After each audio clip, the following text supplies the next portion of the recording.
Yo, what's up, everybody? Welcome to House Divided here on a Monday. I'm Jeff Ketchum. That man pointing in the screen is Chad Hastings. We're going to be with you for a little while, talking Texas football recruiting, talking all things related to Texas athletics. There's a lot of stuff going on, by the way.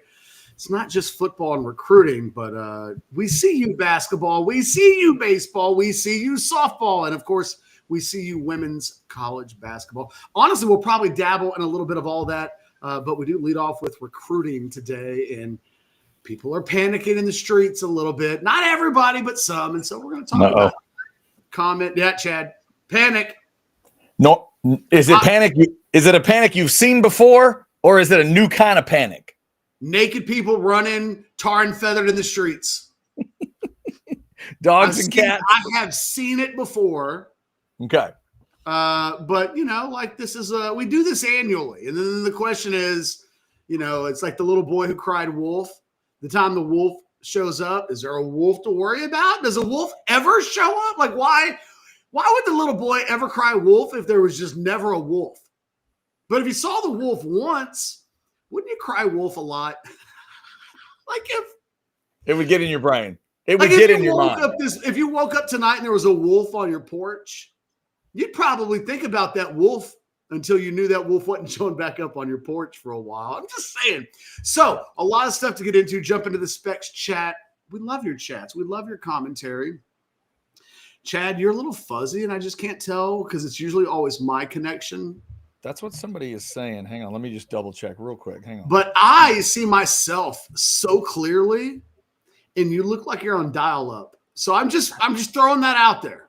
Okay. All right, I'll see if there's anything I can do here. And it's getting worse. Weird. Okay. Wow, I'm not used to this. This is what it feels like, huh? I'm on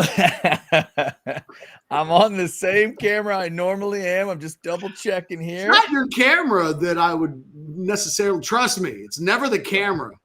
It's right. never the tools. It's always, yes. But we'll survive. Guys, so here's what happened over the weekend. Jalen Lott, a guy who, as a high school football prospect, if you're completely unfamiliar with Jalen Lott, because some of these names are still, I think, new for a lot of people. He's a guy that I have ranked number 2 in the state of Texas. Rivals has him ranked 8th. He's a athlete out of Frisco, Texas, Panther Creek High School. I think he's better than where Rivals has him ranked. I think he's a 5-star prospect. He is a legacy. You may remember, those of you older Longhorn fans, there once upon a time was a pretty badass athlete on the 40 acres named James Lott. And he played football and he ran track and he was really, really talented and really, really good. And this kid is his son. And so, every once in a while, it always feels like the Aggies just nail their legacies right away. It always feels like there's got to be some unnecessary drama whenever the Longhorns have a legacy, Chad. Even Quandre Diggs, who was begging for a scholarship offer, had weird drama in his recruitment. Do you remember that? I don't recall the issues of that, no. This was the Quandre Diggs issue, and this is a bit relevant, okay? All right. When Quandre Diggs was a prospect, everybody agreed that he was a top 10 prospect in the state. Everybody on the Texas staff. The problem was the running backs coach didn't want to take him as a running back because he wasn't convinced that he was going to be a running back. And he was like, well, look, I only get either 1 or 2 guys. I don't want to take a guy who counts against my number if I know I'm not going to get to keep that guy. Meanwhile, Dwayne Akina was kind of doing the same thing. He's like, well, look, I only got a couple of number of guys. And he might not end up as a DB, and we need some DBs. I need this, I need that. So nobody wanted to claim Quandre Diggs at their position group. They were worried that that the other position might take him, and then they would thus lose one of their precious few numbers. This is a true story, by the way. This is what it looks like when the sausage is being made. Quandre Diggs like, I just want to be a Longhorn. And Texas wouldn't take this kid originally. And I've talked to Quandre about this. Like, we've laughed about this. Originally, right about the time that he was like, well, I guess I'm not going to be a Longhorn. I guess I really need to start looking around. Texas kind of finally wisened up and said, you know what? We don't really have to commit to anything. We can tell this kid whatever he wants to hear. And then we'll do like they do everywhere else across the country. We'll figure it out. He gets on campus.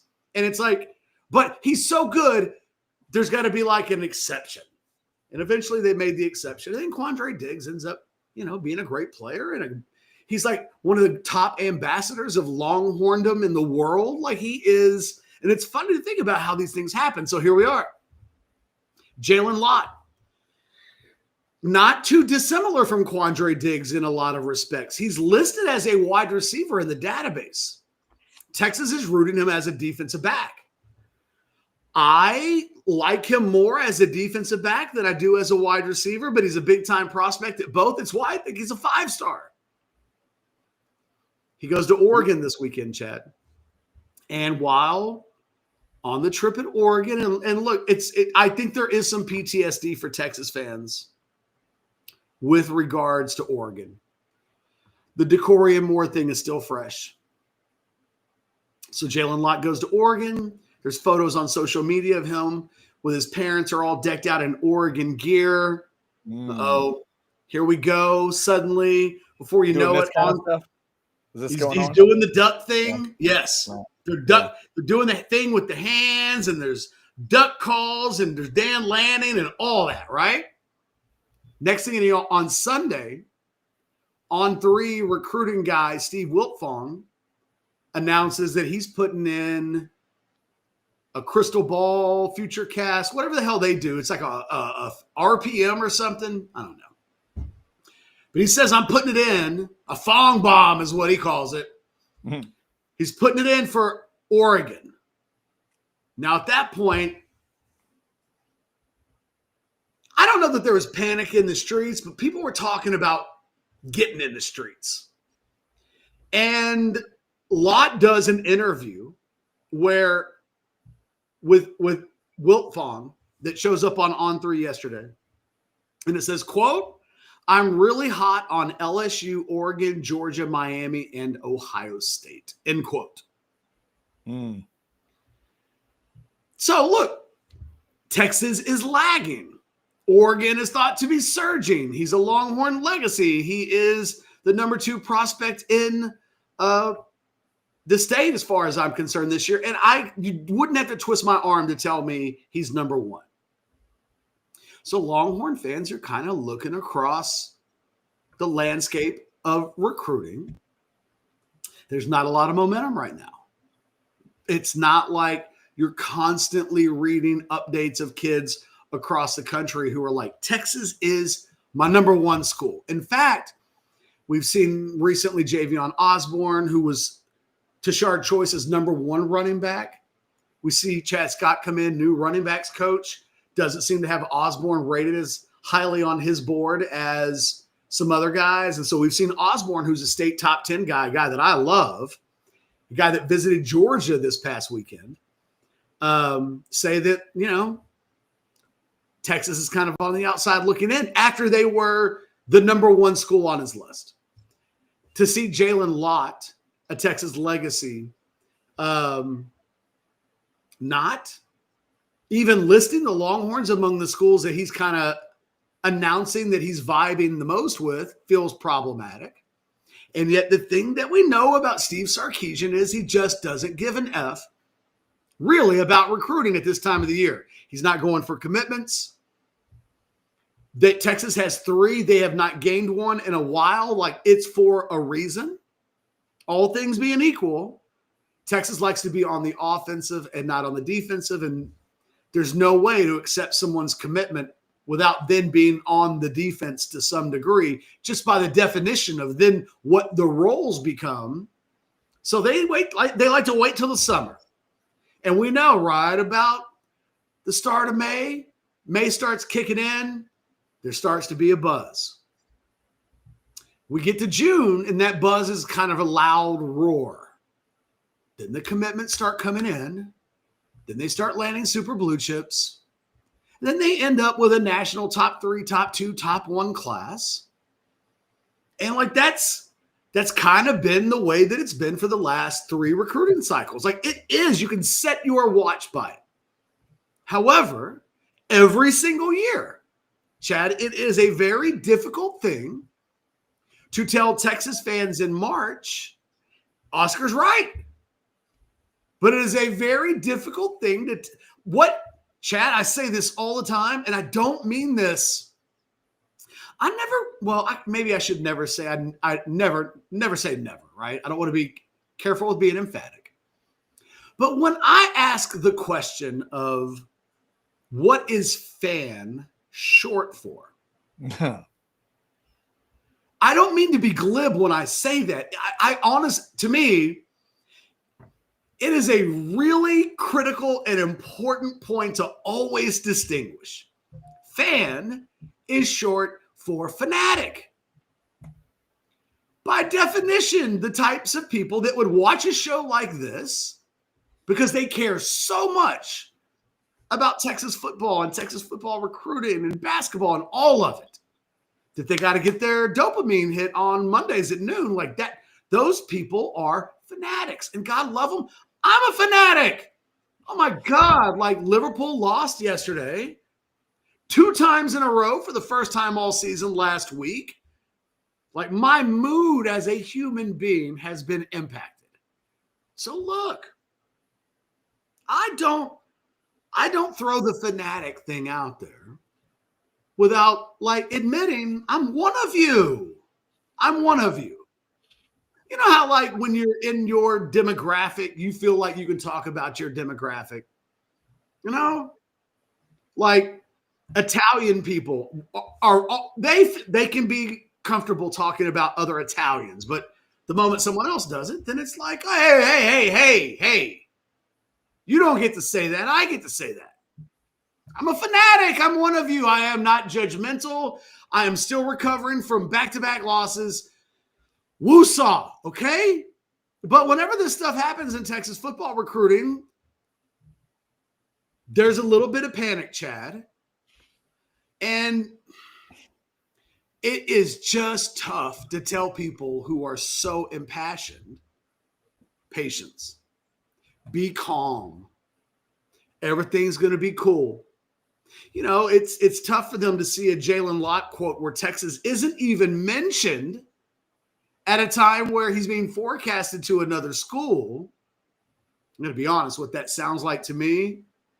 1, maybe there's a problem. Texas is recruiting him as a DB. Oregon, and I think every school in his top 5 that he mentioned is recruiting him as a wide receiver.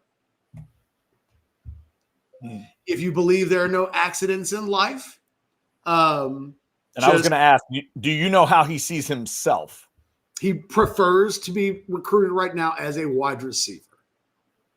Okay. Now, there's an acknowledgement that he's a badass on both sides of the ball, but all things being equal, he prefers offense. Oregon is recruiting him as a wide receiver that is being incredibly well received by Lott. And so, you know, maybe it's something that Texas needs to think about. Or maybe Sark doesn't care. It is at a position if Jalen Lott wants to be a wide receiver and that's where he's, you know. Well, at the end of the day, though, like we know that I do kind of have a rule around quarterbacks and wide receivers as it relates to Sark. And this goes back to Decorian Moore, who you know I love and covet. You know I would trade Jamie French and Khalil Lockett, both of them. I'd go 2 for 1. Matter of fact, I would trade French, Lockett, and McCutcheon all for Decorian Moore. Damn. That's how much I love Decorian Moore. That's how much I think a 6 stars value is. Okay. Okay. But if Steve Sarkisian is the coach, there's no reason to trip over a loss at quarterback in recruiting or wide receiver in recruiting, because Texas didn't get DeCorian Moore. But what did they do?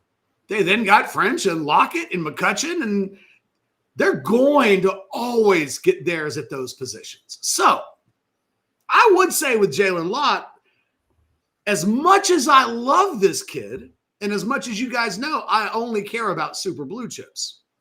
He is one of those. He's at a position where Texas is always going to get theirs. They're always going to get big dogs. They're always going to get guys in the portal. They're never not going to have NFL talent at those positions. Quarterbacks the same way. You know, it was like Keelan Russell, when it was all said and done last year at Duncanville, Chad, some people had him rated higher than DeCorian Moore as a prospect. I think that's bananas, but that's how high he was. A national top 5, top 10 player, I think, by every recruiting service when it was all said and done. Texas didn't take him. They could have. They didn't. They preferred KJ Lacey. At the end of the day, Sark just isn't going to trip at the quarterback position. Because, oh, by the way, they'll just get Diabell in the following class. And there will be some other bad – who knows? There could be another Manning coming down the pike at some point. Like, that's what Sark does. So I think there's some positions that you do worry about, but at the end of the day, everybody does need to remember Wu saw it out. Steve Sarkisian just signed the #1 recruiting class in the country. They've gone top 5 3 years in a row, top 3 2 years in a row. Like, Wu saw it out. And if we get to May, Chad, and it doesn't look like the momentum is starting to pick up, then you can move the concern needle from 2 to 5. But a 5 in March or above just sounds like misguided and misplaced anxiety and concern. Okay. We do have some chats that have come in. No super chats right now. So if you want to throw a super chat in, it'll go right to the top of the list. Got a question for Ketch about Jalen Lott. We'll set up a couple things on him for you. Also, as we start to thank our great partners today, let me show everybody a scene from last night at Hayes City Store. The girls and I got out there. It was a great time. Look at that beautiful tree all lit up at night. First time I'd been out there in the evening in a while, and it is a great time. Boy, the weather was perfect. LC Rocks is on stage over there to your right. They just finished out the 10 days of free concerts. I got to talk to Travis. Who's that and woman Tamara, whose butt we can see because she's bending over in the picture? You know what? I didn't even notice that till just now. How about that? That's called expert photography.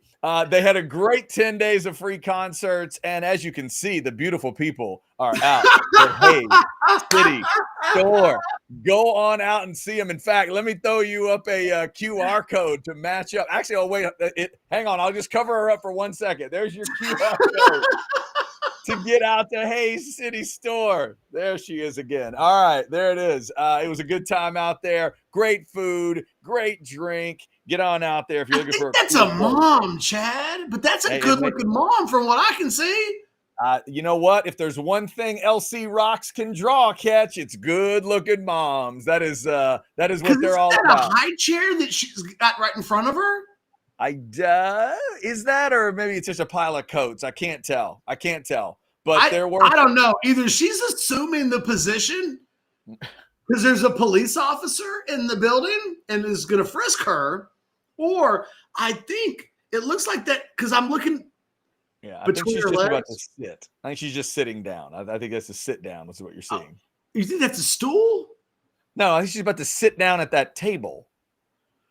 Okay, but I think I see something in front of her. Yeah, she's talking to the lady over there in the green, the blonde, and she's exchanging pleasantries, and she's about to sit down. I think there's a high chair. It's a high chair she's laying up against. Okay. All right. Either way, Good time at Hayes City Store. You never Nice butt, by the way, lady.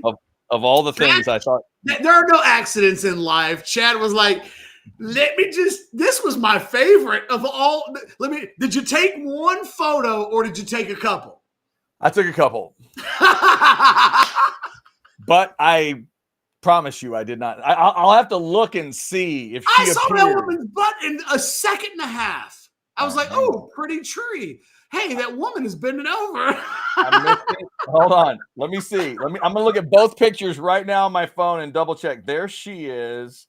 And oh no, if I'd used the other picture, she would not have been there. I'm just saying. But you know what? Hang on. Hold on. Our show, she would be horrified.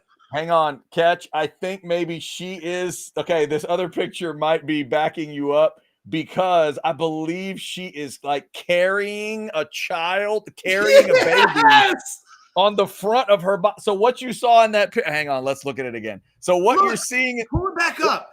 If you look between her legs, there's you can see that looks like the makings of a high chair. Yeah, I think the key element is around her waist, just above where a belt would be. That kind of strap that's going around. I think that's a front baby Bjorn kind of situation going on there. Interesting. Okay. Yes. So definitely attractive moms were out at Hayes City Store last night. I never knew I was going to get so much out of that picture. I'm so glad I took it now. That is fantastic. If y'all want to throw a super chat in, it will go right to the top of the list. William has all kinds of money to throw around. $1.99. Thank you, William. Buy or sell. Rodney Terry win tomorrow equals return next season. That would be Wednesday for the play-in game. Catch, buy or sell, just winning the play-in gets him the job next year. I don't think so. I don't either. Yeah, I'd sell that, William. There is just a general feeling, and I think this is Tom Herman-ish, but not even to that level. I think it's a tier below Tom Herman, where it is nothing against Rodney Terry, but I think they've learned very quickly in a couple of years that he is not an elite coach. And the standard around here is pretty high in every sport.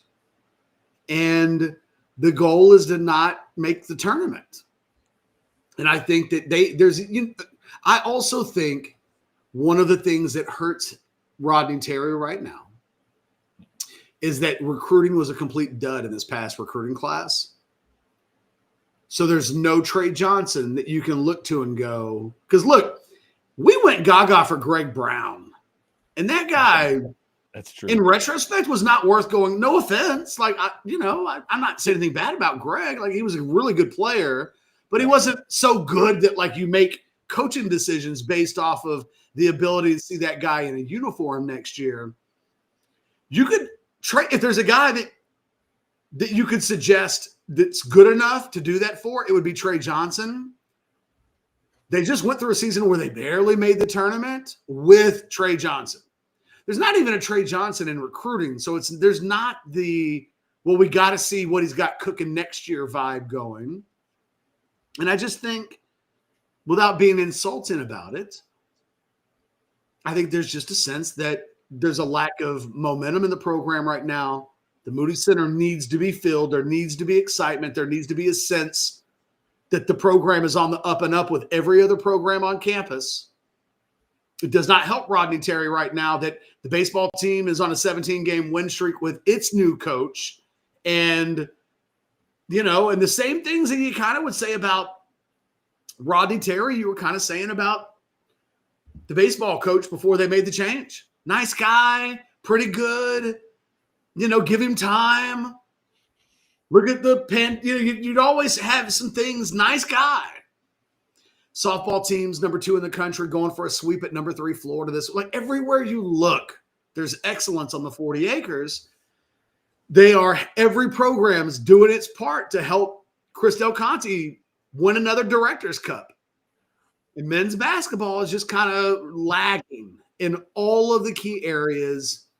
I don't even know if 2 wins changes that. I think a sweet 16 would make you have to give that man some real respect. But I don't know that the big picture changes at all. Even if they were to win the play-in game and, say, upset Illinois, I think it might give them reason for pause. But Chris Del Conte isn't really one to kind of pussyfoot around with decisions. And I feel like that's the fourth time the word pussyfoot's been used on an Orange Bloods live show just today on Monday. So bravo to all of us on Orange Bloods Live, including Anwar, who snuck that in there. Good old man word. Good old man word. Yeah. I feel like William Faulkner would love that word. It's a great non-filthy word that almost sounds filthy. And it's good. Yeah. Good, like educated old man word. It's fantastic. Yeah. So Catch, we will, again, if you throw a super chat in, it'll go right to the top, just like that one did. We got a couple chats we'll hit. But real quick on Jalen Lott, as you laid everything out, you laid out, how many teams did he say were on his list? 5? Is that 5 you listed? He 6? said, quote, in an interview with an On3 reporter, quote, I'm really hot on LSU, Oregon, Georgia, Miami, and Ohio State. Okay, a list of 5. So at this moment, we know the overall theme usually with Texas is a slow play. And then we had our guy, Jareth, jump in. I think you might agree with this. As we went through this last season, I can almost bet that NIL has never been in discussion with Lott just yet. Catch, would you agree with that assertion? Well, yes. And Jareth makes actually a really good point that was literally the next thing I was going to say, which is the other component of this is that Texas purposefully, at least up until now, waits until later in this year, like late into the football season. They will wait before they start really talking about NIL stuff. Now, they made an exception with Decorian Moore, and that didn't even help. But if you think about Michael Fasusi, I think there was a thought in August and early September that, you know what, because of watching Brandon Baker and he's not correct. There was some thought that maybe you don't bring in Fasusi because he might have to sit out for a full year. And do you really want to pay $1.5 million of like whatever your salary cap is for football on a guy that doesn't even play? That those are decisions that have to be made. And then they decided, you know what? Holy hell, yes, we do actually need a 5-star left tackle. It was a funny thing that happened, but we know that later on Texas came in with NIL money. Right. Michael Fasusi food for thought. And in the end, he stayed with Oklahoma, but it wasn't because of money. Yeah. So Jared is 100% right in that you can absolutely – now look, maybe they'll change. Maybe they'll alter their strategy. I've never sensed that Sarkisian is ironclad in not being able to be flexible. He's quite the opposite. However, they had a real purposeful strategy last year with this exact thing. And they pulled the number 1 recruiting class in the country and landed Justice Terry and swiped Cade Phillips from LSU at the finish line and almost pulled Michael Fasusi. Yeah. I think Sarkisian would say, wait, we got the secret sauce. Mm-hmm. These other people don't have the secret sauce. And now you're trying to tell me in March, 8 months before we use the secret sauce, that I need to worry about these non-secret sauce mothers over here, when literally just a couple of months ago, I made the best meal on the planet. We are a 5-star Michelin restaurant. Like, what are we talking about? Yeah, I think for me, Catch, it wouldn't going to be a question about NIL. I think it's an interesting ingredient. Here's what I was going to ask you. I do think Oregon will have done the opposite. I think Oregon will have made their play. This will be my question. Knowing he laid out 5 other schools, would you take that, if you're Sark, do you take that as a little bit of a signal? You know he's a legacy, so you know that Texas attention will feel different to him. Knowing that he named 5 schools and you're not one of them, I'm not saying NIL. Is this a time where maybe a little extra attention or maybe plant the thought that you might consider him as a receiver? Just might be noted. Like, is this the time of year you might do a little bit of that? Just a little petting. just a little bit of the dog or the cat wants some attention. We don't have to feed it, not to feed it yet. Just give it a little attention. Well, yeah, you're losing right now. Right. I mean, you don't want to fall so far behind in the race that when we get towards the finish line, you're just trying to make up too much ground. Being second in the summer is, as we've learned, is not always a terrible place to be. Anthony Hill comes to mind, right? Yeah. And especially when you have that, again, Texas has a power in this one. It's not just what you talked about in terms of a secret sauce. There's an extra ingredient there when you're talking about a legacy, I think. It's going to sound different to the kid. And you know what? Jermichael Finley's son's kind of going through the same thing right now. Texas, if you were to, if he does an interview publicly, Notre Dame is the leader right now. And it's a lot of the same stuff, Chad. And look, when we talk about Texas's urgency in recruiting, they did one junior day in January. And look, they were busy for half of the month, right? Well, maybe not quite half, but they were busy at the beginning of January. Yes. And then the week after, it was 100% retain our roster, which they did a fantastic job of. Like, again, it's whenever people want to nitpick Sark, you do have to be mindful of like just taking steps back the previous months and go, well, what were the big challenges here, here, and here? And you go, okay, well, here's what they were. It was signing day. Oh, number one recruiting class. And it was player retention because they didn't want to lose any of their players. Well, they did. We'll lose Amari Niblack. And you know what? Kind of a big win when you consider 30,000 feet up. Everybody else that could have left. A+, right? You start looking at these things. It's like, God, they're doing a really good job. There's no, look, Chad, when did the dead period end? This is again, I think it goes right to the point of the bigger point that we're making right now. When did the dead period end? End of February. What is today's date?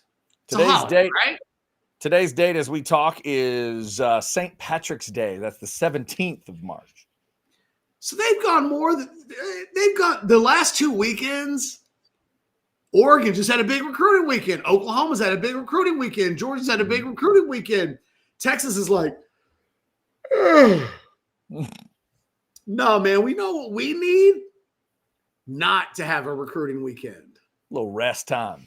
Well, and you know what? One of the things that happened in year one for Sarkisian, and this was like a big deal. It didn't, we reported it, we talked about it on Orange Bloods, but inside the belly of a 5-7 beast was one of those things that I don't think anybody made a real big point of because it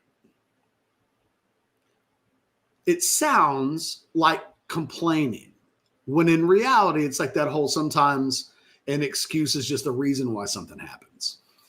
This staff, when they first showed up at Texas, they couldn't believe how demanding the job was from a recruiting standpoint. Having coming from Alabama, they weren't used to every single week there being piles of kids that wanted to come by. They were used to a couple of weeks out of the month, you have a couple of big recruiting deals, but there are other weekends outside of the season when, I don't know if you guys know this, coaches are typically pretty busy on the weekends. It is their on time.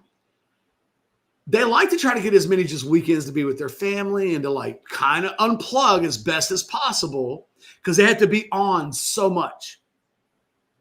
In that first year, by the time they got to the actual season, the coaching staff was exhausted. They couldn't believe that every single weekend there was just constantly kids coming in and recruiting. It was not what was happening at Alabama. And at Texas, even during the summer, every weekend, there's somebody showing up. I think one of the things we're watching right now, I think they're just pacing themselves. I think the Texas coaches, I think Steve Sarkisian has looked at the thing and said, well, you know what? Back in the old days, we got to take 3 weeks off and we could go take a summer trip. But that never happens anymore because that is the most important time during recruiting. I think whether it's right or wrong, and again, I have a hard time judging Steve Sarkisian's decision making right now when it comes to recruiting. I think they've looked at, up until now, I think they've looked at this is when we can take some time to kind of recharge a little bit. And if guys, coaches, this is it. Because in the summertime, you're not going to get it. We're probably going to have stuff going on every single weekend. That's just the way it rolls. And then practice starts. And then you don't get a weekend off until February, if you're lucky. So, yeah, I think what we're watching is a Texas coaching staff that's like, man, excuse us, but we're going to chill for a little bit. We're going to charge our batteries, and we just don't view March as the most significant stressful time of the year in recruiting. In fact, it's quite the opposite. So while they're working and they're getting kids, they're setting official visits and like they're very busy, they are not like going overdrive yet, and they have their reasons. And I think we know what they are. Like, we know that they're not going to pull the NIL string until months from now, 6 months from now. And we know that they really don't pick up the urgency probably for another 2 months, when we won't see them take a weekend off for a long, long time. Might be time for a little woo-saw if you're a Texas fan. Catch, I heard you talking about Rogue Shop earlier, because the Monday Overreaction show is sponsored by Rogue Shop, but we also thank Rogue Shop a lot on this show. Tell them about it, Mr. Ketchum. Hold on. Uh-oh, he's reaching for it. He's not just going to tell you, he's reaching.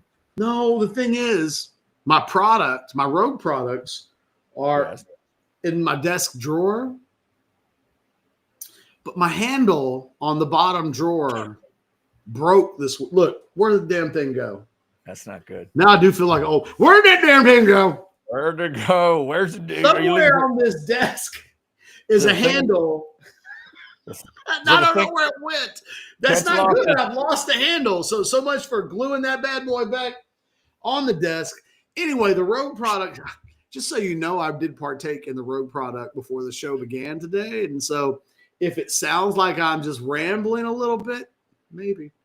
It happens. The bottom line is, was I feeling a little bit of anxiety before the show? Maybe. My wife driving me crazy. Was I in pain? Not today, but that helps too. Sleeplessness. I did sleep real well last night because I took a gummy. Rogue Shop just making my day better, little bit by little bit, every single day. Different products for different things. They are Texas' home for legal CBD, THC, and more. Scan that QR code. But more than anything else, man, like, Richard's probably watching the show right now. Like, he loves Texas. He loves UT. He loves all the programs. And so when you buy from Rogue Shop, you're not just getting the best product with the best, the best customer service on the planet. You're getting somebody who's an Orange Bloods through and through. And that's it. So get your order on today, and they'll help you. Like, they're waiting in the chat to answer your questions. So go shopping right now today. I give you permission. Might have been Richard calling Catch right now. Let him know. No, it was Conroe ISD. No, it's different. Yeah, that's a whole different thing. All right, let's see. I don't see any super chats. Let's clean up a couple of chats real quick here. Catch, somebody wants to give you some love. Vivek says, Catch, love the new changes you've made to OB! Exclamation point. Love the new changes you made to OB. Awesome new content. You read that like Yosemite Sam there for a second, which I always appreciate. A little bit. Yeah, it's a little bit of a. I did throw a little. I hate that rabbit. Yeah. Made to Oh, OB. you're the Macho Man. There's a real thin line between Yosemite Sam and the Macho Man. Like, they can really turn into each other real easily. Yeah, it is. They're cousins. A lot of people don't know that. Yosemite Sam and the Macho Man. They used to have like barbecued ribs together all the time. And then somebody else, Mark's letting us know 85% avoiding tax stuff and 15% fanatic today. There you go, Mark. Whatever your percentages are, we are glad. We're glad to be a part of it. If y'all want to throw a super chat in, it'll go right to the top. So blurry today, Chad. I don't know what's going on, man. I really don't. I mean, maybe it's the fact that it's spring break and the girls are downstairs. Maybe they're sucking up enough of the Wi-Fi. You think that's it? You got to go. Reboot yourself, because we've reached a point where you're freezing. Wow. Okay. Fair enough. So I'll hold the fort down. All right. We're going to let Chad hold do it. I don't have to explain it. You guys saw that crap. I tell you what, I'll take some super chats, or we'll just jump into some basketball discussion for a second.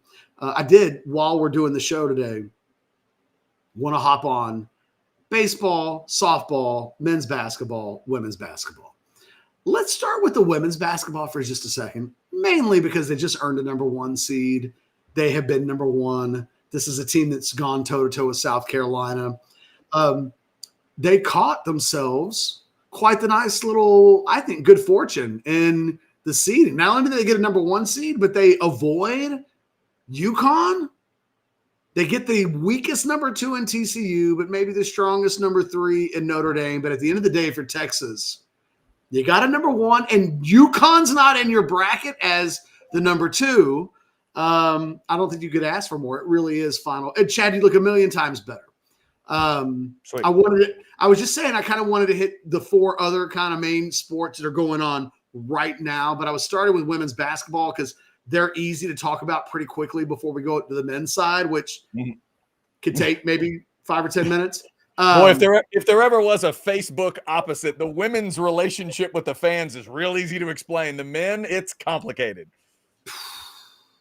No, you're right. But there are more people that care about the men than the women. And I saw that on Orange Bloods yesterday. I had an official men's thread and an official women's thread, both going at the exact same time. And the men's thread dwarfed the women's thread. It was like, oh, you guys really, y'all care when the tip begins, but y'all are not waiting and greatly anticipating what's happening. But look, Chad, it's fine. We had this discussion. If you're a number 1 seed, you have to live up to your seeding. I was convinced that they were going to be the final number 1 and matched up in the same region with UConn, at which point it's like.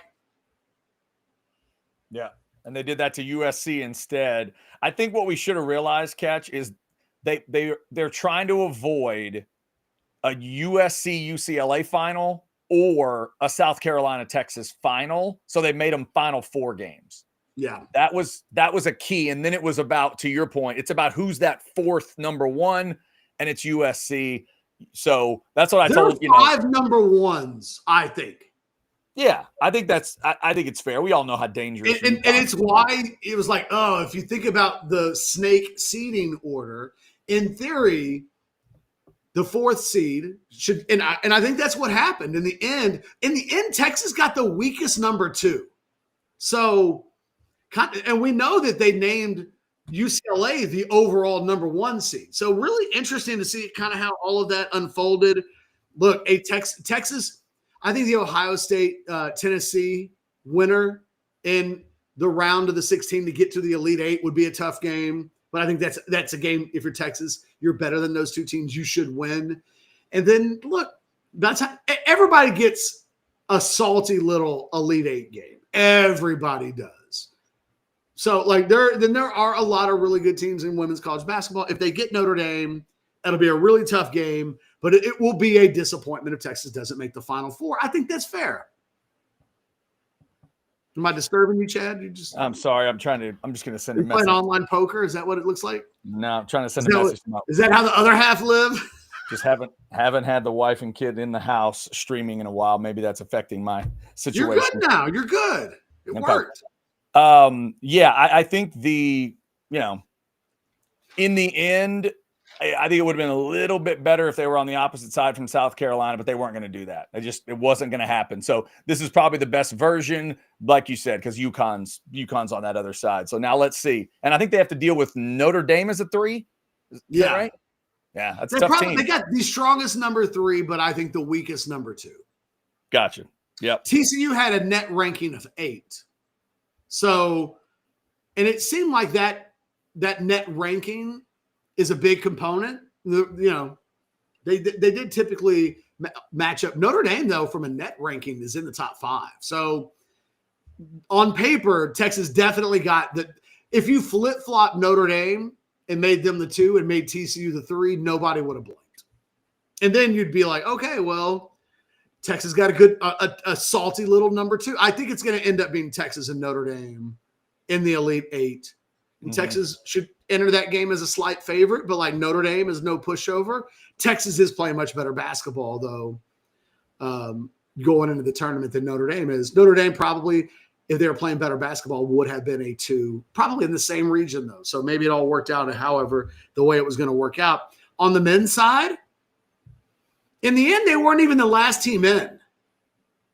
And Chad, it was really interesting with the men in the end. Somebody on Orange Bloods, and I don't know where they compiled this information. Maybe they did it themselves. I'm not sure. But if you looked at all of the various experts that do mock brackets, Texas was ahead of all of the other teams in the end pile outside of one. I can't remember who was just above them. I'll go back and look later. It'd be funny if it was North Carolina, but Texas was leaps and bounds ahead of the schools that ended up not making it, right? The Indianas of the world, the teams that just missed out. There were like 60 different projections, and Texas was in, or maybe there were 40 projections, but they were in more than 60% of the brackets. So if you had just looked at the overall volume, you might have thought, okay, well, it looks like Texas, more times than not in these projections, Texas is in. What was fascinating was that they weren't in on a lot of the biggest. That the Joel Lenardis of the world and the Jerry Palms of the world and almost every big dog didn't have them in. Mm-hmm. In fact, some of them had them at, in the first 4 out, one of the first teams out in the first 4 out. So not the last team out or the second to last team out. I think Lenardi had them 3 teams out. So in the end, they weren't even a conversation point. Everybody looked at their net ranking, which was 39th, and just higher than everybody else in the discussion. Everybody looked at their 7 Q1 wins. That was big. In the end, it feels huge, doesn't it? Because North Carolina gets in with 1. Yeah, especially getting that last one over A&M. That one, to me, it just felt like, okay, that'll put them over the top of getting in something, play in minimum, and that's what happened. In the end, it was like, look, they have a higher net, and they have way more Q1 wins than anybody else. And it does feel like if a team gets left out, the one thing they better not have overall, like at least with North Carolina, I think North Carolina got in on their sticker brand, and I'm okay with that. I tweeted this yesterday before Texas was in, because when North Carolina was announced, there were a lot of Texas fans that their response was, we're doomed. Yeah, right. If they're in, we're definitely out. And I just thought to myself, and you know what? And I'm not halfway convinced the brand didn't help with Texas. Don't you dare tell me that they didn't for a second at least say out loud, hey, man, at least we got North Carolina and Texas in the play-in games. People will watch those. It couldn't hurt because now they've structured those play-in games where you've got 2 games you're battling for 16s and 2 now that are more of like bubble games. Yeah. And they're thinking to themselves, how do we make those bubble games really interesting? If we can throw a name in there that's fight, they should have had North Carolina in one of those games. Like that's what they should have done. Because that to me is how you get some eyeballs there. Put a brand name in those games. They've been able to do that with Texas. I agree. That's got to be part of it. Yeah, it doesn't hurt. Like Ty goes to the school that brings a little bit more to, you know what? You schools can't bitch about them getting in because you do like cashing those checks that they help create when they're in. Yeah, one of the teams, Catch, I think that got left out that a lot of people are griping about is West Virginia. West Virginia just got done being in a conference with Texas. They know exactly what that's like. And if they're going to say, man, they got in because they're Texas. Yeah, maybe. I mean, probably, maybe. Yeah. It did not hurt. Like you said, it did not hurt. And the fact that the SEC is pretty badass this year, all-time record for number of teams in the field, you had the number 1 seed overall. You got Florida playing like they're playing. You got 10. I mean, all these teams that are playing really well, and you're setting a record as a conference. So yeah, they're that brand name, and they're coming out of a good conference. So they're actually. And look, this team just proved. So the question is, what would it take to save Rodney Terry's job? I think it would take getting to the Sweet 16. And the question is, well, could they pull that off? Well, they did just come from a situation where they beat Vandy, they beat A&M, and they gave Tennessee a game. And Tennessee's much better than Texas. So, they didn't win that third one. But I would contend to win 3 in this position. I think they're better than Xavier, although Xavier is a slight favorite, and that game is in Dayton. So, that's a road game for Texas. Essentially, that will be a very pro Xavier crowd, and Texas has played Xavier a number of times in the postseason. We know what that looks like. It's always going to be a war. It'll be decided in the final couple of minutes. Should they get in though? Like, they're fully capable of beating a team like Illinois. They're fully capable of being matched up with Kentucky. We've seen them play that game already this season and win. I would actually suggest that winning 3 of those games in 5 games this week would be less of a challenge than going 3 for 3 in 3 consecutive days against 3 better teams. That Vanderbilt, I think, is better than Xavier. A&M is better than Illinois.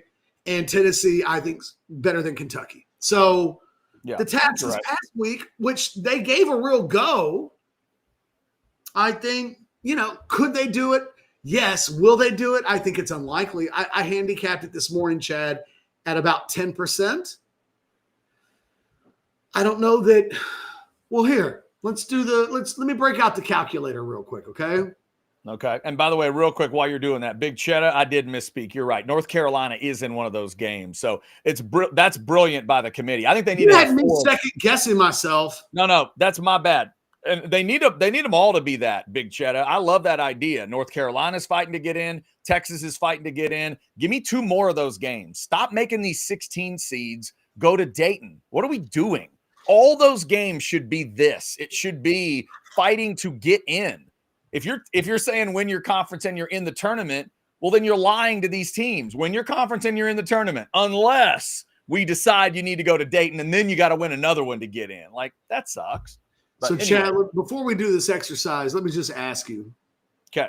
Because I think this is important, because we're trying to, like, the question of this week is Rodney Terry gone, and what would have to happen in order for him to keep the job? Mm-hmm. If I flip a coin, what are the odds of that landing heads? Unless you're using trick coins, it's 50%. If we flip that same coin twice, what are the odds that it lands on heads both times? That is, each flip is 50%, right? Each flip is the same 50%. Yeah. Correct. 1 out of 4. 1 out of 4, yeah. Flip it a third time and expect it to land on heads 3 times in a row. It's a 1 out of 8. Mm-hmm. At which point we're talking about 12.5%. Okay. I put the Xavier game at about 50-50. You okay with that? They're a 2.5 underdog. Yeah. For the sake of simple math, 50-50. Yep, that's fine. With a game against Illinois, is that 40-60? Let's go 45. Okay. And in a matchup against Kentucky, little experience. I mean, 40-60? That might be a 60-40, yeah. Okay. If you multiply those things together, you end up with 9%. Flipping a coin. So the math on you just saw us. We just very ballpark handicapped what we thought the odds are of Texas winning those specific 3 games in a row were. Comes out to about 1 out of 10. If you flip a coin 3 times in a row and expect it to land on heads or tails 3 consecutive times, it's roughly the same. It's 12.5. right? Yeah. Considering the very funky math that we just used to handicap that, you can even just ballpark that at 10 or within some margin of error. It's roughly the same. So whatever we think is emphatically going to happen or not happen, it's either as difficult or easy, depending on your perspective. And look, I do the coin flip with my kids all the time. My daughter wins the coin flips all the time. In fact, they were going to do this thing this weekend because they're twins. Their birthday was on Friday, Chad. Mm-hmm. The birthday dinner, one wanted to do Mexican food, the other did not. Okay. My daughter was like, let's flip a coin for it. She knows it's her thing. She knows that she wins all the coin tosses. Uh-huh. And Hendrix was like, no, no coin tosses. They both know what coin tosses mean. And on paper, it's supposed to be as fair as anything else. Yeah, but it does not feel like 50-50 to your son right now. Or your daughter. People who look, because the math tells our brains 12.5%. But anecdotally, we know, we've seen it happen. We've been in coin flipping deals. We know if we flip it 1,000 times that the numbers will catch up to themselves. But with such a small sample size, you're not asking for him to do it 10 times. You're only asking him to do it once. And there is still, if you are all about change, and I think a change needs to be made. I think Texas needs to upgrade. I think you'd be having this conversation again next year, no matter what happens, if you allow yourself to repeat this season and session again. But I absolutely think that they've got the pieces and the components in place that they could do it. And it makes this really intriguing from a theater standpoint. By the way, our guy Tom G has set a high bar. Tom G says RT is gone, if not Elite 8, in my opinion. Tom is talking about the win to get in, 2 to get to the 16, plus that's 4 total that they still would need. They need 4 in a row. I got to be honest, man. If they get 4, they'll give Terry an extension just as a reflex action.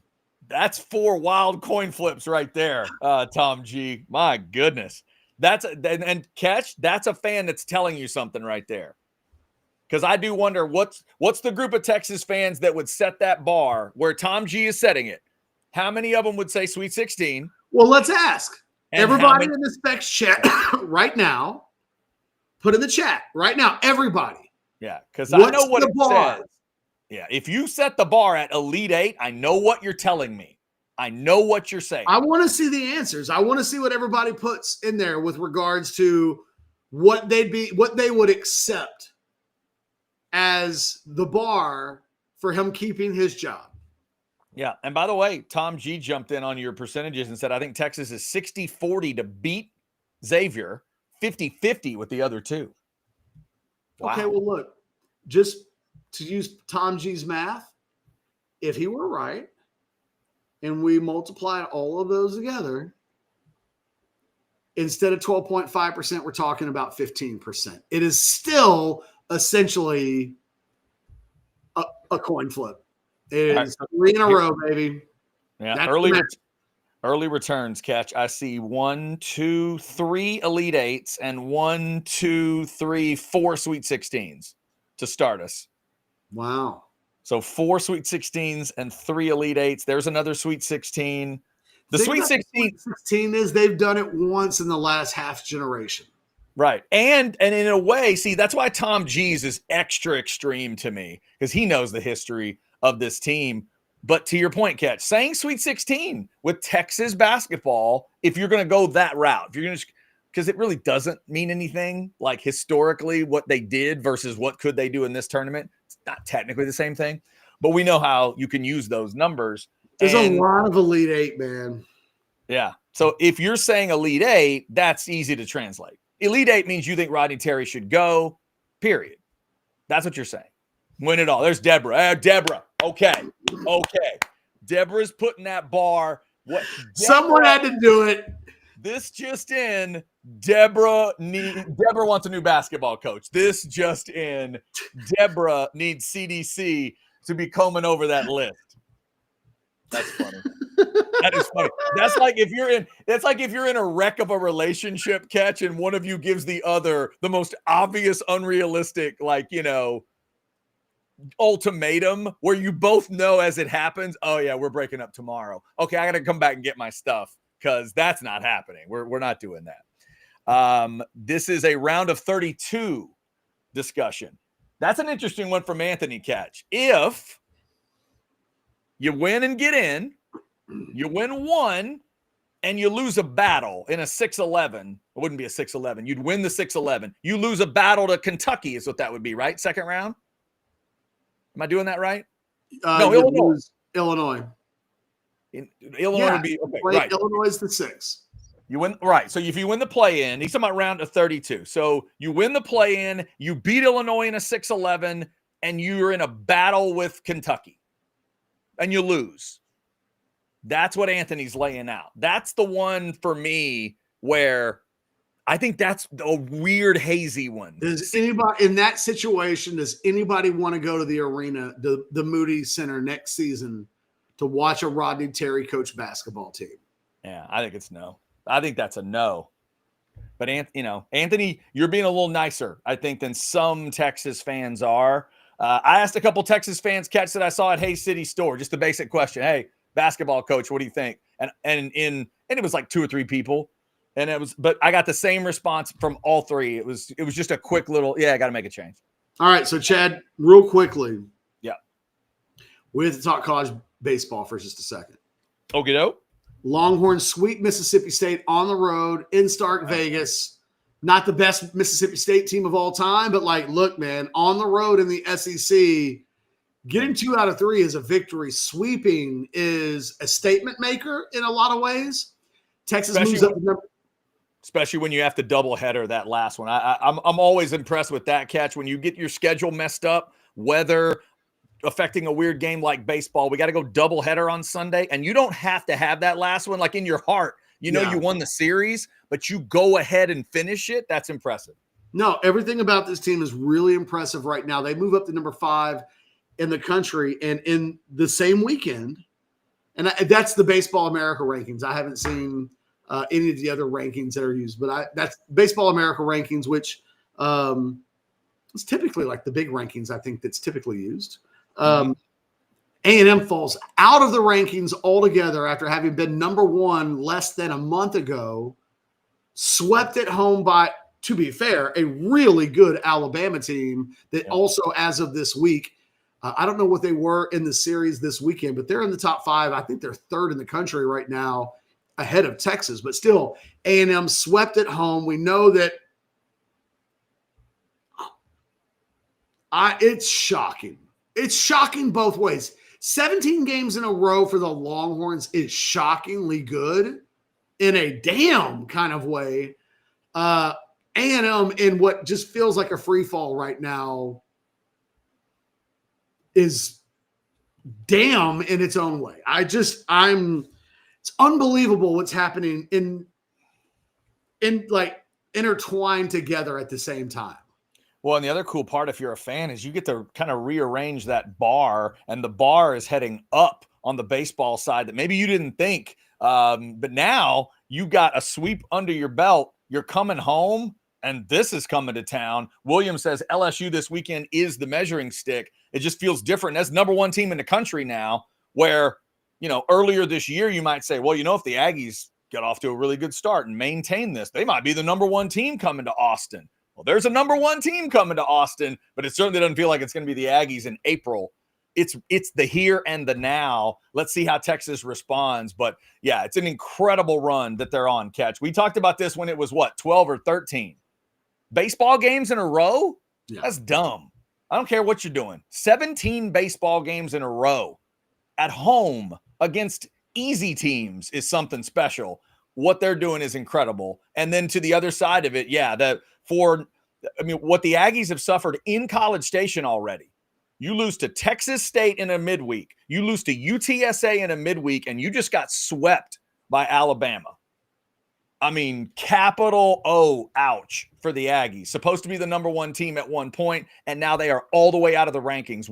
What's that been? 3 weeks? I mean, it felt like they were number one 20 minutes ago.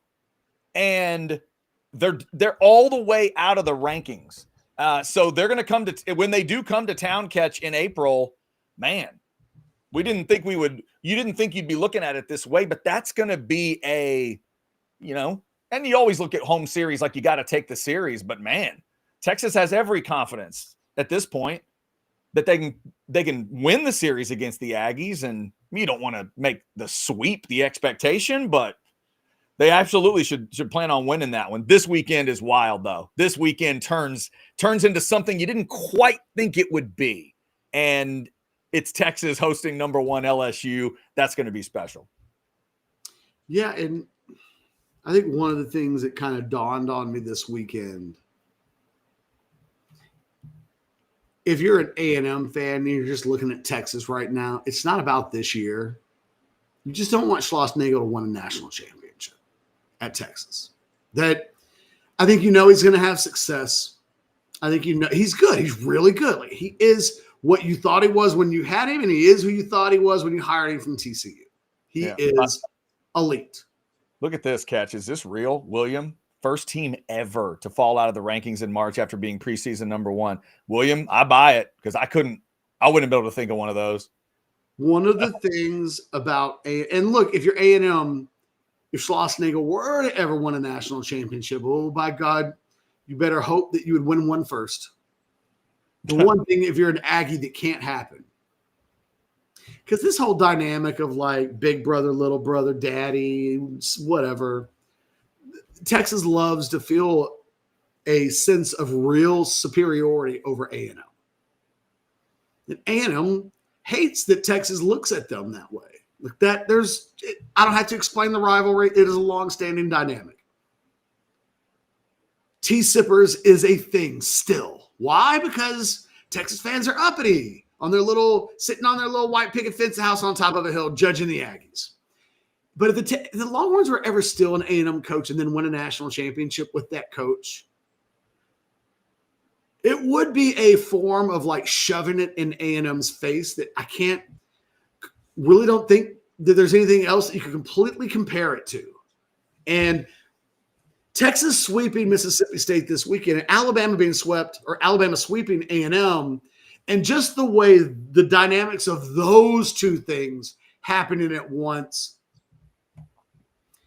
how they feel amongst the fan base. Because I was looking to see how A&M fans were responding to this. Not well, Bob. No. That shocks me, Catch. I'm shocked. Are you actually telling me that my people didn't process this last weekend in a healthy way? I'm not saying they were out of control. Okay. But I'm saying is they don't like it. Are they protesting? Are they protesting at the cemetery in Snook? Have they closed that place down? No, it's not even like that. No. Okay. It is like, this sucks. It's just like, and I get it. I can only imagine, really, you're dating somebody. They break up with you. They start going out with somebody that makes you feel like you have a little bit of an inferiority complex. And then all they do is have a great time right in front of your face. And you can't seem to get it going with anybody that you want to date. And it's awful. It's awful. There's nothing worse than somebody breaking up with you and then actually being justified in their decision because they upgraded. If Texas ever wins a national championship under Schloss, A&M fans won't want to even be around. They won't want to that could be the thing that causes a real civil war in the state of Texas, like a real separation of, we tried to leave you guys. You wouldn't listen. We don't want to be with you. Is that now if we see you, we're shooting. Is that a loser leaves town match in Caldwell? Is that what it's going to be? Could be. Could be. Oh my God. Hey, by the way, Catch, help me out here. I'm not always great with the acronyms. What is John going for here? I don't know. But what's that one? Texas help me? baseball, I don't know, always wins, I don't know. Yeah. owns sheep. Oh, okay. Always wins, owns sheep. I'm sure that's what he meant. I am sure that's what he meant. I got a couple of chats about the basketball thing, but we are talking baseball right now. Texas on a 17-game win streak. So they've got a midweek this week, right, Catch? I think they have a Tuesday. So they have a chance to go into that LSU series on an 18-game heater. Good grief. In a weird Against a struggling LSU team. Against exactly. Against a Tigers team that just can't figure it out, right? At number 1. Because I don't know what their win streak looks like, LSU's, but I would imagine they've won a handful of their last 20. Yeah. It's not 17 in a row. Oh my God. It's just absolutely crazy. And to these comments, there's a lot of different versions of this. I'll just throw this one up from Deborah, talking to Tom G. Absolutely, coaching matters. Deborah, there's no doubt about it. I mean, you said it earlier, Catch. It's also about, it's not just Schloss, but bringing the guys with him that he did from that staff. And he almost took them all, right? He almost took every single one that would have really crushed the Aggies' soul. But then in the end, if you're a Longhorn fan, you get this weird, at least at the beginning, you get this weird satisfaction of, okay, we didn't get every single guy off the staff we wanted, but the guy that got left behind is now doing this, is now experiencing the bad part. And you, the Longhorn fan, get Schloss, you get the hitting side, the pitching side, everything comes together. You add Tulowitzki, and it's rolling. And rolling in a bigger way. Maybe. Always win on Sunday. Maybe that's a baseball thing, like sweeping series. Always win on Sunday. Maybe, I don't know. Let's do buy or sell. I'm running out of steam today, Chad. Oh, okay. Already ready to hit Already, that. it's 1:15. It is 1:15. We have rolled over the 1 o'clock spot. You want to go first or second? I had to carry you with your terrible internet. It was terrible. It was awful. Before we do this real quick, let's give them something that's not awful. Hijack Poker. Remember to check it out. Hijackpoker.com. Online poker for everybody in the great state of Texas. You can deposit all kinds of different ways and cash out at one of 6 different Texas Card House locations if you choose. Shout out to Texas Card House for their great sponsorship of the show. You want to go first or second today? I'll go first. All right. Buy or sell number 1. Longhorns beat Xavier. Longhorns beat Xavier, lose to Illinois, go out in NCAA tournament proper, but not with a real win. Buy or sell? That feels about right to me. Buy. I'll say that. I mean, they could lose the play-in game too. These are 2 teams battling for the pride to be an 11 seed, but yeah, I'll say they get through Wednesday and then they drop the game to Illinois. It feels about right. Buy or sell number 2. Longhorn women, Final Four bust, no excuses. It's definitely a buy. I understand Hannah Hidalgo and Notre Dame are badass, but Vic would tell us that. Deep down in his soul, Vic knows that a Final Four loss to South Carolina would hurt. It would suck. It would drive him insane. But it's reasonable. It's sort of that's where it needs to be. That's the bar. That is the bar. You got to live. I say it all the time with these things. Just live up to your seed. They're a 1. That means you got to go to the Final Four. Buy or sell number 3. Texas A&M needs to turn this baseball season around. And if they don't, they need to consider that they've made a Rodney Terry-esque hire.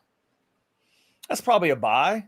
I mean, yeah, you got to get it figured out. Baseball is a kooky sport. It's crazy. It's weird, but you know what you're watching when you're watching it, and that would be alarm. Yeah, if this continues and it turns into kind of an alarming season, they need to take a good hard look at it, because it's a different version of it. But this would be something they didn't do, right? Why did Chris Beard leave Texas? Because Texas let him go? No, Texas didn't do that. Chris Beard did that.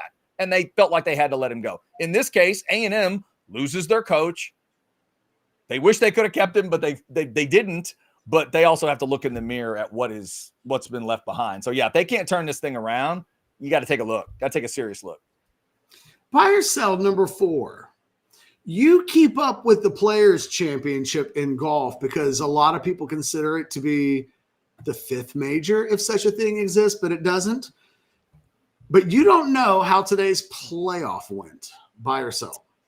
Sell. I actually did peek in on that because I saw Rory was involved. I rooted for him, and I didn't see it live, but I did see the replay of what happened, and I'm really happy for Rory. I love that he's been able to kind of overcome some of the negative stuff and sort of misses for him. Historic win for him today. 8th player to win multiple players and only the 4th guy ever to get multiple players and multiple majors. Rory's got some shakiness in that resume, but he's also got a lot of badass in there. I'm a fan of his, so I was watching. Congrats to Rory. And finally, buy or sell number 5. If I gave you all 4 number 1 seeds versus the field in this year's tournament, you take all 4 number 1 seeds. You think the national champion will come from that group? We're talking about the men's tournament? Yes. Oh, Lord, sell. Give me the math. Give me the math. In this watered down, no talent version of men's college basketball, I don't trust any of you ones to finish the deal. I'll take all. How many do I get? I get 60 teams versus y'all. Yeah, give me everybody else. Give me everybody else. One seed doesn't matter anymore. 60 teams, though. There'll be 60 others, right? I mean, technically include maybe Texas. Hey, Catch, I've watched a couple 16s in my life now beat some of these so-called number 1s. So pardon me if I'm not, championing these number 1 seeds. Prove me wrong, number 1s. I'll take everybody else. Can I just defend the number 1s for a second? 2 number 1s. Sure. I'm not defending Duke. Not doing it. Okay. Could get flagged. He could play. I want to defend Houston. Okay. That is a team that feels pretty nasty right now. Because I do feel like I watched Houston play like 3 or 4 times this year because there was a stretch during the season when it just felt like every big game on a Saturday had them in it. And they were like beating Kansas or they were beating Baylor. Like they were beating somebody that was like, oh, damn, okay. Like they're tough, they're good, and they're always like that. And like they've proven enough under Kelvin Sampson now in the last few years that when I see them as a number 1, I don't know if they're going to win it. But like you believe in them. They're dependable. Houston is dependable if nothing else. That's fair. That's fair. And I won't give Florida the benefit of the doubt because I don't think they've earned it.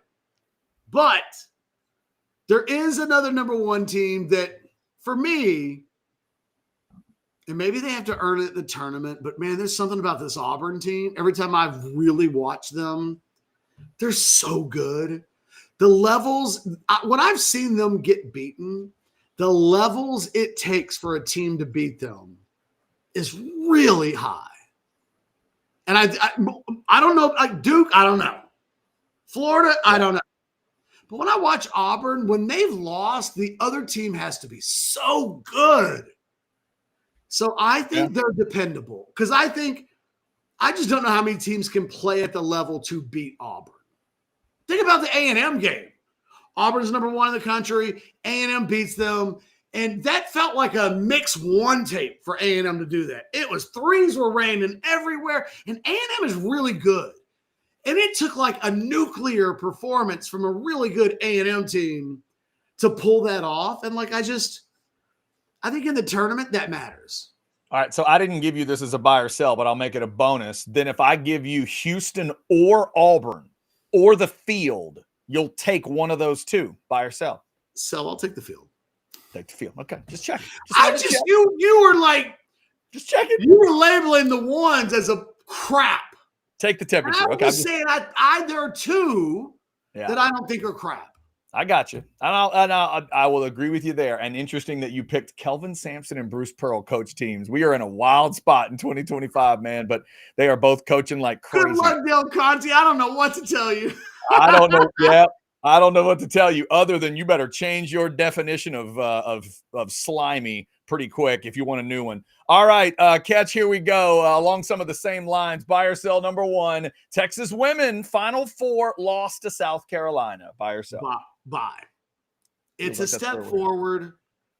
I don't think this women's team is at the level of South Carolina. They're close. And that is not an insult. But I think South Carolina's got more playmaking and more shot makers from the perimeter than Texas does. And I think that matters when you get to this stage. When you get to that stage of the season, we know Vic Schaefer's teams will be really tough on defense. We know they'll hold the opponent probably around 50 points. But, man, you just can't take it to the bank that they'll have any perimeter shooting.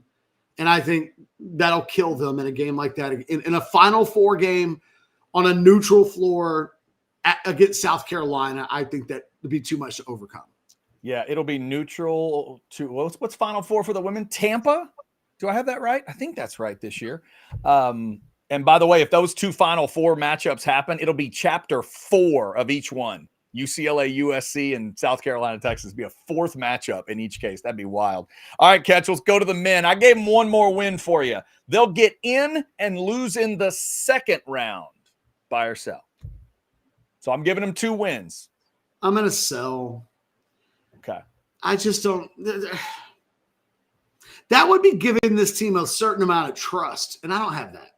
Yeah, that's my weird boundary line of if they got to that game, win and you go to the Sweet 16, but they lose it and they lose it in a fight. They lose it in a battle, and they actually feel like they play pretty well and they lose a close one.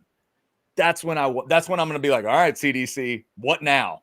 What do Texas you do? fans don't give a shit about close losses in the second round. There's no moral victory. Yeah, they shouldn't, and neither should CDC. I just wonder if he will at that point, but we'll see. All right, Catch. Speaking, he does. He's not the athletic director that we think he is. Speaking of those tournaments, buy or sell number 3, you will fill out multiple men's and women's brackets.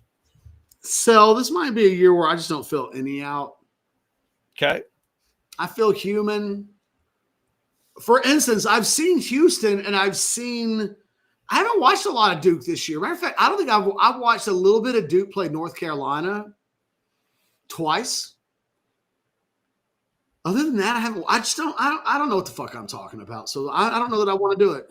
Fair enough. All right, couple of birthdays to hit. Catch. Buy or sell number 4. Let's go football. Cordarrelle Patterson, one of my favorite names, is 34 today. You can name his current NFL team and his college team. My man is still in the NFL at 34 years old. Oh man, I just saw this. He's been traveled. He traveled a little bit. He has. Yeah. But God, I can't remember. I can't. Okay.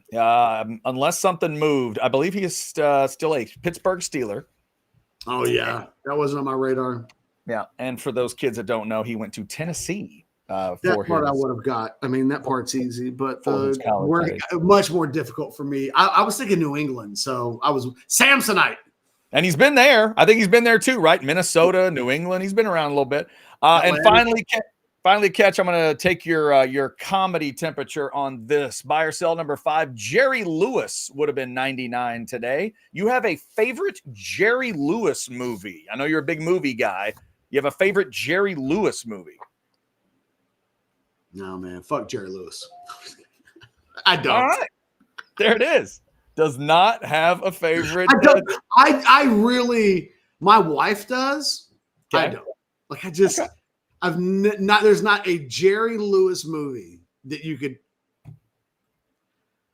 I mean, my wife would really have to be hovering sex over me, where it was like, yes, but only, and you're never going to get it again, only if you sit down and watch one of these hospital movies that he did or something. I don't know. All right, fair enough. It just sounds awful. Yeah, real quick. I am not a Jerry Lewis comedy guy. I can tell. All right, fair enough. I'm glad I asked, and I am with you. We would both agree on that one. I've never watched one all the way through, nor do I want to. You know, if it's after 11 o'clock and my wife was like, I'm going to give you the best sex of your life, and you have to watch this 2-hour Jerry Lewis movie, which means you're not getting sex until at least after 1 a.m., I might just be like, fuck it. I'm going to sleep. Or I'm going to catch up on a TV show. I am not waiting until after 1 a.m. because of Jerry Lewis. Sorry, I'm out. I have limits at 48 years old. Today's Tales from an Old Man's Bedroom, brought to you by Jerry Lewis's resume. If the ultimatum is being dished out at 8, that's funny. Fuck it, let's go. Let's go. Put him on. I'll watch The Hospital Patient or whatever that movie is called that you like so much, and let's do it. But if you're going to make me be tired and like try to stay up, because the thing is, if it's after 11 o'clock and you put Jerry Lewis on, I am not staying awake. No, that'd be tough. Yeah, that would put me to sleep. I totally agree with you. And speaking of sleeping, Catch, before we get out of here, let me talk a little sinus and snoring specialist, one of our great partners.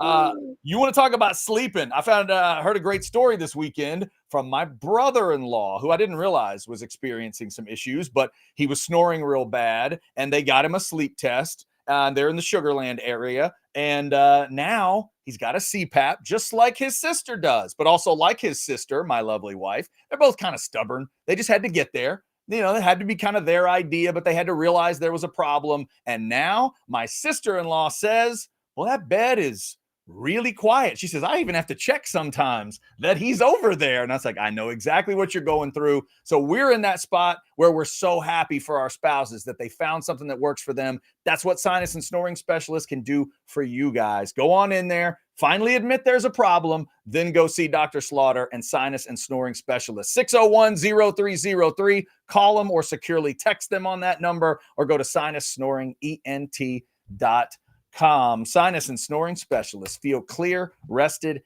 and healthy. Trust me, if my stubborn ass brother-in-law can do it, y'all can do it too.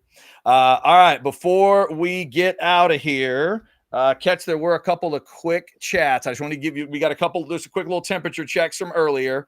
William jumped back in with, I don't care that we are Texas, 32 is the standard. See, William, I think some would argue with you. That's one win in the tournament every year. Isn't it one? Is William right, Catch? Get in the tournament, win one game. Is that enough to keep your job at Texas? Wasn't for shock.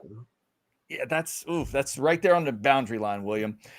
This says Sweet 16 with a competitive game. Don't get blown out in the Sweet 16.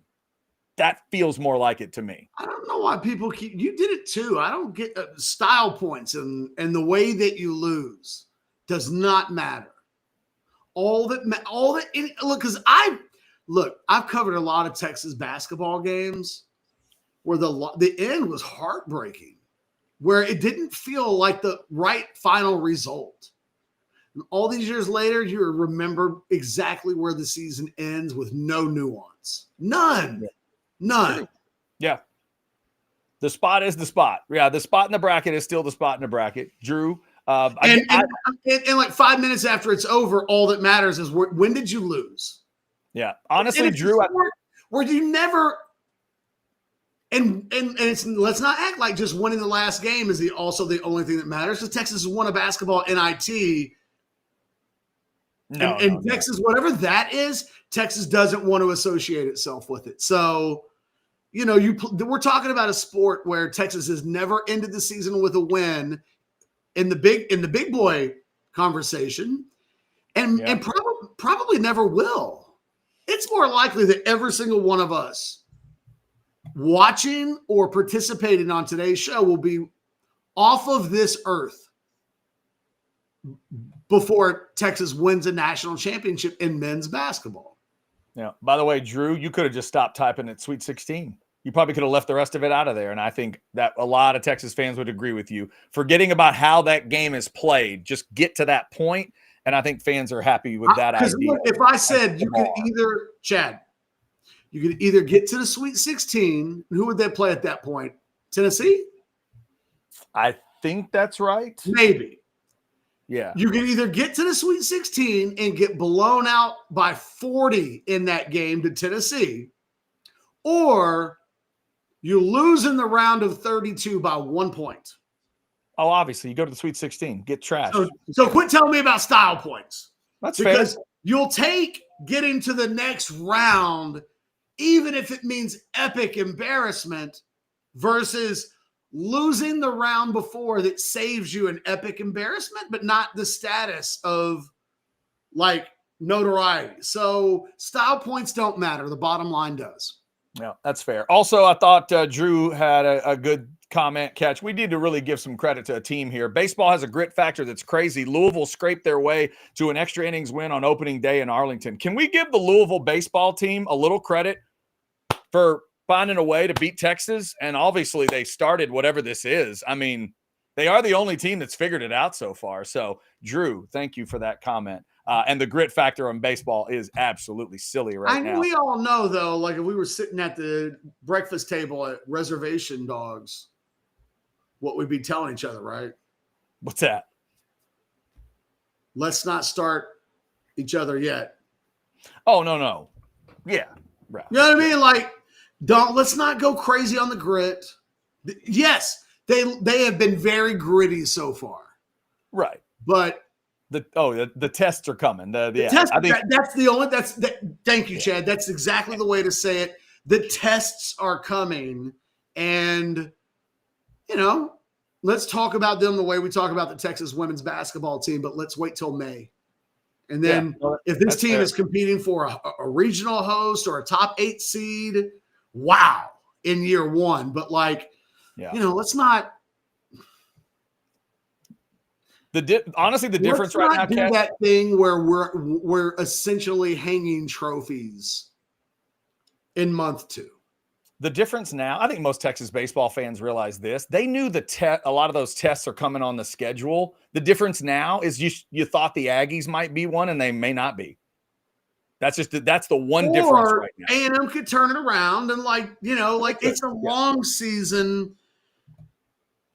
And baseball's so hard to be good every week. So, sometimes I see 17 in a row, but it's only mid-March. And it's just like, okay, all of the games that will define how we remember the season are still to be played. And so I'm just a little bit more of like, let's not, like as a Liverpool fan, they've led the league for most of the season. I would say I have kept my head down and not talked a whole lot about it until they got a real big lead. And then it was like, okay, if you want to ask me about it, we can talk about it. But I'm a big believer in keep your head down, keep winning games. There's plenty of time to talk after you've actually accomplished something. Signed, Dallas Cowboys fan. Oh, good Lord. Yeah. All right. Almost 600 of you in that Specs chat as we're about ready to close. Let's give Specs a little love before we close up. If you need to get stocked back up from the weekend, get stocked up for that Texas play-in game on Wednesday, the Texas women's game on Saturday, and all the tournament action. Here you go. As a Texas family-owned business, we know you don't mess with Texas. And you won't find more ways to raise a glass of Texas-made cheer than right here. So whatever you're planning, we're ready to get you ready. All righty. Catch, before we close up, I want to make sure I heard it correctly. Did you say reservation dogs when you meant reservoir dogs? Why? Look, you said some shit the other day. I didn't correct you. Okay. Well, I mean, it's your job. You should correct me if I said something wrong. No, you corrected yourself. And then I felt good that I let you. I knew I said that, but why revisit that? Just move along. No, see, because you're the movie guy and I'm not. I just wanted to make sure, like, is he making a reference that I don't get? No, I meant to say Reservoir Dogs. And, there's that show, though, the Reservation whatever. Oh, see, that's probably not what I'm familiar with. So I just want to make sure I wasn't. Just, whenever something's really close, you get it in your head. Okay. I just said it wrong. I'm sorry. You know me. I can't let these things go. I don't know why. It's one of my many flaws. But there's like a show out. You not heard of the show? Reservation Dogs? I have not. I have not seen Reservation Dogs. Okay. But it is highly, highly regarded. Okay, there you go. Well, maybe we'll both check that out. And maybe I rewatch Reservoir Dogs today because that is one of my favorite Tarantinos. Anything else we need to hit before we get out of here? I just think it's funny that you corrected me without knowing that Reservation Dogs was a TV show at all. Yeah, I didn't. Right. You just wanted to call me out for being wrong. You didn't realize that there was even a thing. That is not true. If I did that, I'd have said it differently. I said, did you say Reservation Dogs, meaning Reservoir Dogs? Or I was leaving it open for the fact that there could be something called Reservation Dogs. Hey, do you even know what he's referencing here? Shaka shouldn't have lost to a 14. No, that's not what I meant to click on. Oh. Sorry. Jerry Lewis and his infamous Nazi Holocaust. I don't. No. I have no idea what that is referencing. No idea what that is. I know. Yeah. In the last year or so, I've learned about the Jerry Lewis thing where Jerry Lewis thought no woman ever was funny and went out of his way to tell people he didn't think women were funny. But I don't know. Really bad that I did a top 10 comedians list and didn't have a woman on it. It felt wrong.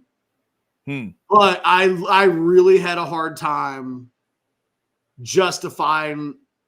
Like, originally, I didn't have Chris Rock on the list, and with a little bit of like thinking about it overnight, I was like, Chris Rock has to be in the top 10.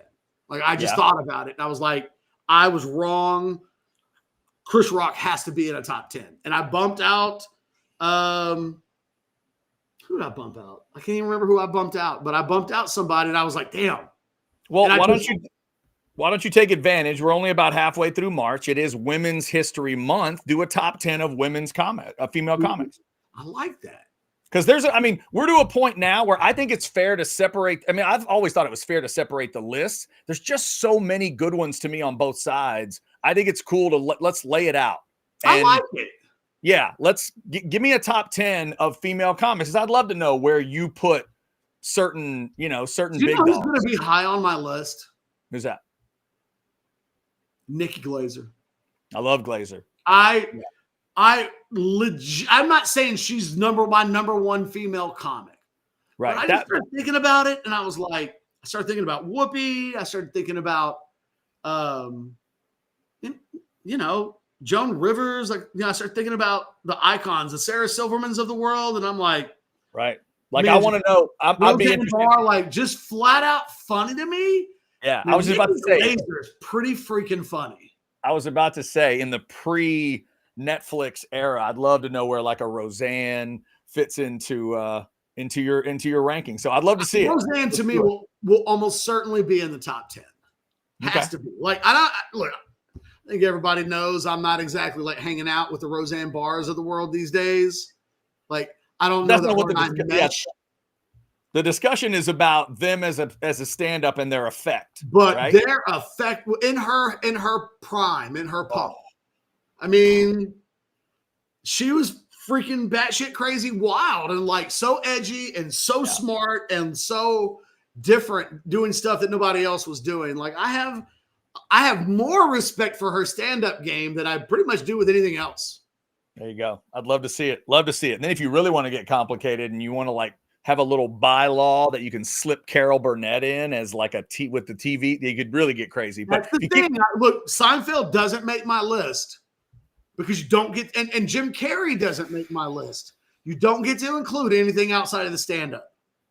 Wow. So just Seinfeld stand-up. You didn't put him in the top 10. Not. Interesting. Like, okay. I'll tell you, for me, it really came down to this. I'm 48 years old now. It's almost easier to be Bill Burr and to be current and new and be still putting stuff out. If you're a legend, I find myself asking, how well does your stuff hold up? If it doesn't hold up like exceptionally well, man, you better have been electric, like a Bernie Mac, right? I will always say, like, Bernie Mac made my top 10. If somebody wants to take Bernie Mac out, I'm like, okay, here's what you've got to do. Show me a video of the comedian that you want to put in that did to a crowd what Bernie Mac did to the Def Comedy Jam crowd. Infamously, the most difficult crowd maybe in the history of comedy. And you've got those people jumping out of their chairs. Just show me a set where said comedian had those people jumping out of their chairs. Yeah, that's an interesting bar. Because those people did not go there to jump out of their chairs. They went there to be mean. They went there to judge. They did not believe that you were going to entertain them. And to be so good in your set that the entire crowd is rabid. It's Michael Jackson doing the moonwalk at the Motown Awards, where it's like, God damn, man, he got people out of their chairs. So Bernie Mac gets a spot because it's like, okay, you know what? Okay. I hear you on Steve Martin, but when Steve Martin finished his best set of his entire life, did he do to the crowd what Bernie Mac did to that crowd? Because if not, you're not moving Bernie Mac out of my top 10. That is an interesting scoring system. I like that. All right, real quick catch before we get out of here. Great stat. You have to have like an all-time best bit. For instance, I can go to Pryor, and I can go to Carlin, and I can go to Eddie Murphy, and I can go to Chris Rock, or I can go to Chappelle. And there's a Lions list of like infamous bits, right? Mm-hmm. I don't know a famous Seinfeld comic bit. What would be the thing stand-up wise that if you were to say, hey, Catch, you're wrong on Seinfeld, you're just forgetting how good he was, go watch his bit on this from stand-up. From my brain, and I'm not saying I'm right. I'm saying as I did the list, there were some criteria that needed to be fit. And Seinfeld for me isn't like I got to go on YouTube because like this morning I woke up and I was like, you know what I got to watch? I got to watch Robin Williams do the Miller Time bit. Got to watch Robin Williams do the Miller Time bit. And it doesn't quite hit like it did in 1986 when he first did it, but it's still really freaking funny. I don't have that for Seinfeld. Sorry, Jerry.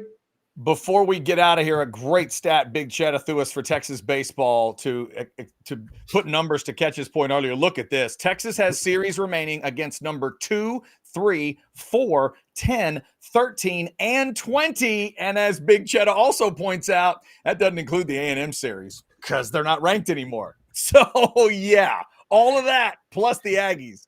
He could have put a 1 with a slash through it. Yeah, right. With like the circle and the not there. The Aggies make history that nobody wants to make. Are they really the first baseball team ever to be number 1 preseason and be out of the rankings in March? You know what, though? Honestly, maybe that's what that team needs. It's a real thing. Maybe. That feels like hitting rock bottom. And man, sometimes it takes rock bottom, man, to like start that ascension back up. Look, say what you want to, but Charlie was the rock bottom for Texas. And people can hate Tom Herman as much as they want to, but he did pull Texas out of hell to the land of pretty good. And then Sark's taking it way beyond that. But you got to hit a rock bottom. And, look, my Liverpool soccer team lost 2 games in a row last week. First time all season they've lost 2 in a row. It feels like rock bottom. But you know what? Maybe it's the thing they needed to galvanize themselves to finish the season strong, win the league. Like, you need to be able to tell yourself a story ultimately. And I wonder without that thing happening, maybe their story just lags. There's nothing lagging, Chad, about that type of record being set. It could be, they make movies out of things like teams like starting in a place, falling down to the bottom, and then climbing back up. That makes a good movie. The Aggies could be a good movie, or maybe they're a really dark movie at this point that we would all like and you just wouldn't want to watch. Yeah, like they could be the 7 of college baseball. Yeah, at this point, they're Nosferatu in March is what. Don't open the maroon box. Good grief. My God. Yeah, that is Just not good. I Not don't know good. whose head's in the box, but don't open the box. Yeah, don't open the box, whatever you do. All right, thank y'all for liking, subscribing, getting those notifications. Football with Friends coming up at 6 this evening, old-fashioned tomorrow at 9, and we will have that 12 o'clock high noon modcast for you tomorrow at noon in this slot. Thanks to over 600 of you that are in the Specs chat as we get ready to close up. Y'all have a good one. Remember, Texas men's hoops Wednesday night. By the way, if they win, they go late night Friday, like last game on the floor, kind of late. That's fair, though. I actually like that. That's 8:45, 48 hours. Yeah, when you're the late play-in, you get the late game possible there for Texas on Friday. Women are slotted also in that late spot. They're playing 8:10, I think is the tip time. And they, not 8:10. They are, 8:45 as well on ESPN2 Saturday night. So Texas women already set to play late. You might have a back-to-back Friday and Saturday night late if the men can get that play-in win. All right, we'll talk more about all of that as the week goes on. Y'all have a good one. Take care. We'll see you tomorrow for that Tuesday modcast. Until then, take care. We are House Divided, and this is Orange Bloods Live.